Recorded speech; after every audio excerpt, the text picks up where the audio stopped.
Yo, what's happening? It's your boy Rick, man. What's going on with y'all? This is LIB Media. You know it, man. Lightning in the Bottle Media. This your boy Rick. Like I said earlier, man, we here to talk about some boxing real quick, man.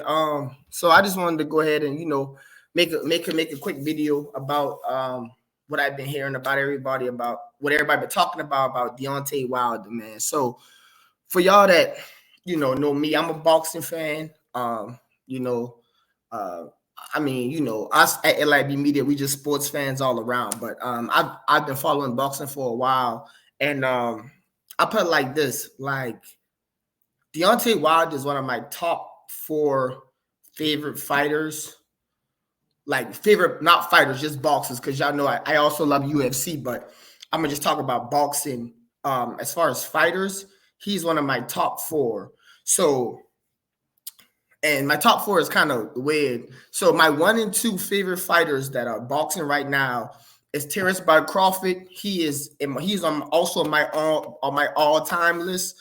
Up there with people that I truly love to watch, like like from like the Marvin Haglers of the world to the Roy Jones Jr., Antonio Tarver, just fighters that I've loved for the years. Manny Pacquiao was my guy. Andre Ward was my guy. Just boxers I have loved, like just from my time watching boxing, and even before my time, even when my dad and put me on people like Marvin Hagler, that kid from my dad, that's somebody that he used to watch back in his time. But Terrence Bud Crawford is on my all-time list of like favorite people I've ever watched fight. I just think I think he's one of the best to ever do it, in my opinion. So he's on my all-time list, and he might end this list as number one on my all-time list. Who knows?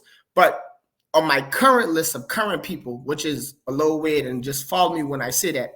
So I have Terrence Crawford, Shakur Stevenson, love him to death, and then I have Sean Porter, who doesn't really count because he's technically retired now.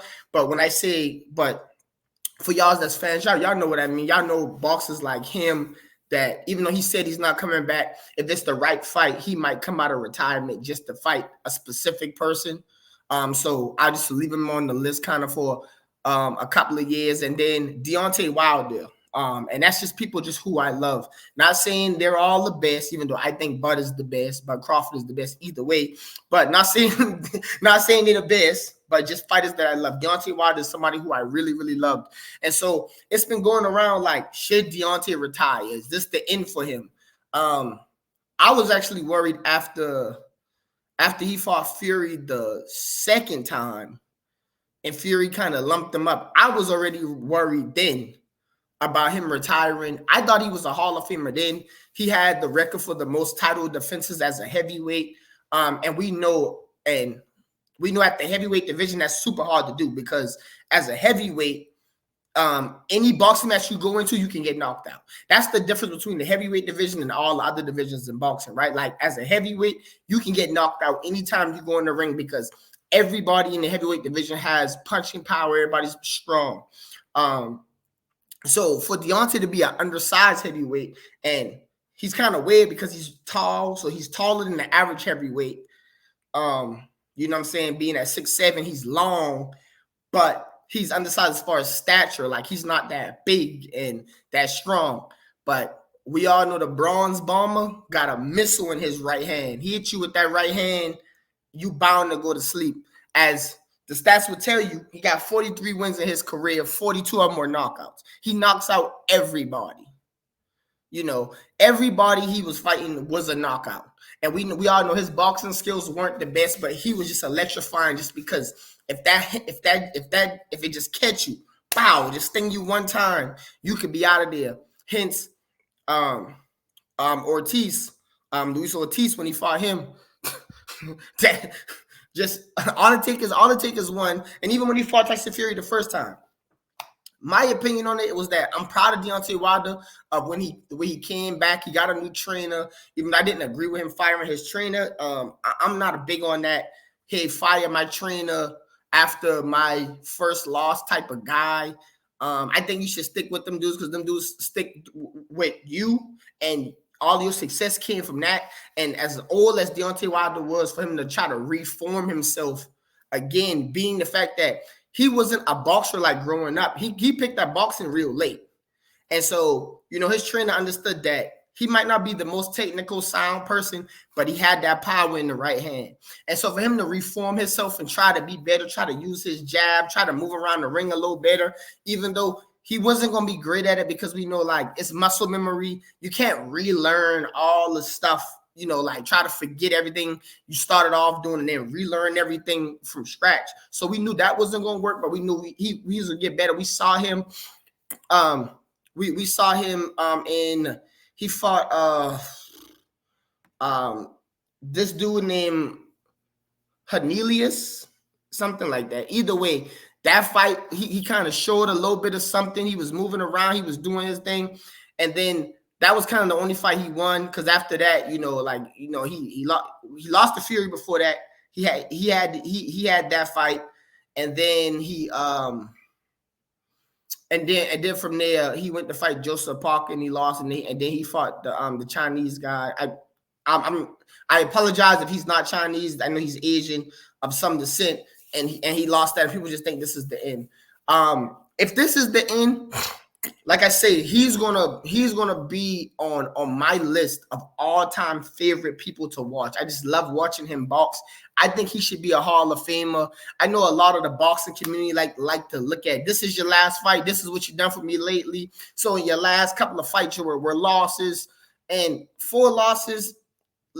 Listen to me, people. 4 losses is not a bad career. 4 losses and one draw. That's not a bad career. What Floyd Mayweather did has altered boxing forever, because everybody think, hey, you got to have these minimum amount of losses. But a lot of these great fighters had multiple losses, because back then everybody was fighting everybody. And one thing about Deontay Wilder, he never shied away. He went to try to fight everybody. If anything, I say, if he wants to go give one more go at Anthony Joshua, I wouldn't be mad at that. I mean, he's getting up there in age. Deontay Wilder, I think he's in his late 30s, so his career is coming to an end anyway. The Anthony Joshua fight would be the last fight I would take. I think he'll make good money, create that generational wealth for his family. He got a lovely family. He be having his wife and his daughter and stuff at him at press conferences and stuff. You know what I'm saying? Like, he got a lovely family. Make that money. Like, go ahead, that fight, make that money. But I think regardless of whether he hangs it up now, he should be a Hall of Famer. I'm not one of the people in the camp that think if you keep losing, now you lose stature of your wins, because your wins are already your wins. If he loses 10 more times, yeah, his record will look way worse. And people who didn't get to see him fight might say, what he doing in the Hall of Fame? But anybody who's boxing historians and stuff will say, most fighters don't walk out of boxing in their prime.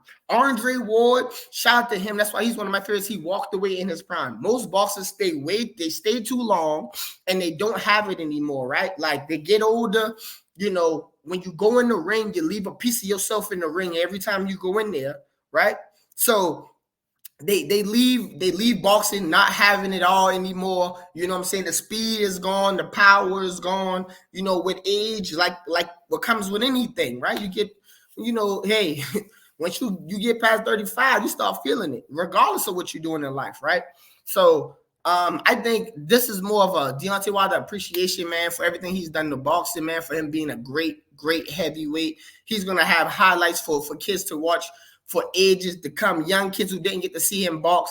You're going to have people like me, being in the old head group, like, hey, man, y'all need to go back and watch some Deontay Wilder, man, talking about power. That's some power right there. That thing right there is a missile, man. And if that thing connect with you, you out of there, man. So I just think either way, he should be a Hall of Famer.